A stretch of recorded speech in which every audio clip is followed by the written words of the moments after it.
Nude వీడియోలు తీసి బెదిరింపులట. పోచారం ఇన్ఫోసిస్లో మహిళా సెక్యూరిటీ గార్డుపై లైంగిక వేధింపులకు పాల్పడిన హెడ్ సెక్యూరిటీ గార్డుపై పోచారం ఐటీ కాలేజ్ పిఎస్లో కేసు నమోదైంది. పోలీసుల కథనం ప్రకారం పోచారం ఇన్ఫోసిస్లో మహిళా సెక్యూరిటీ గార్డుతో హెడ్ సెక్యూరిటీ గార్డుగా పనిచేస్తున్న బి రమేష్ పరిచయం పెంచుకున్నాడు. 3 ఏళ్ల పరిచయం కాస్త ప్రేమగా మారి వారి మధ్య శారీరక సంబంధం ఏర్పడింది. ఆ సమయంలో హెడ్ సెక్యూరిటీ గార్డ్ ఆమెకు తెలియకుండానే ఆమె న్యూడ్ ఫోటోలు తీసి తర్వాత వాటిని ఆమెకు చూపించాడు.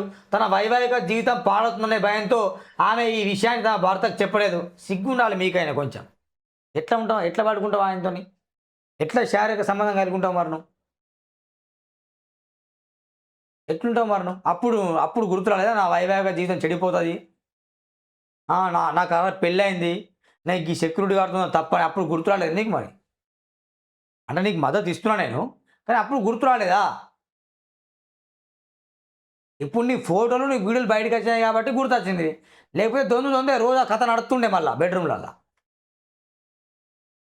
ఆ తర్వాత వాటిని ఆమెకు చూపించాడు.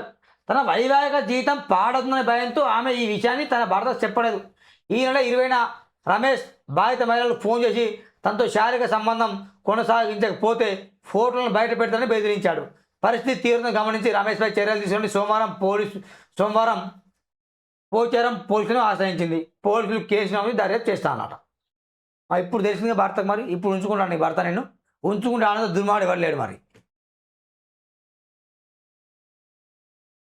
అంతేదా? ఉంచుకుంటే ఇక ఎట్లా ఉంచుకున్నాడు, ఇక ఎట్లా ఉంచుకున్నా నిన్ను కూడా ఒక వేసిలా చూస్తాడు. ఇక నాతో ఉంటాడు ప్లస్ ఆమెతో, నాతో ఉన్నాడు ఉన్నది ప్లస్ ఇక వాడితో ఉండదు అని చెప్పేసి ఈయనకి ఇంకా కావాలనిపిస్తాను. ఈయనకి ఇంకా బాగా ఉన్నట్టుంది ఆ పిచ్చి.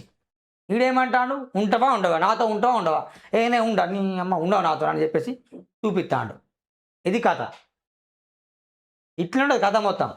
అందుకే ఒళ్ళు దగ్గర పెట్టుకొని పని చేయాలి, ఒళ్ళు దగ్గర పెట్టుకుని నీ డ్యూటీ అది చేయాలి.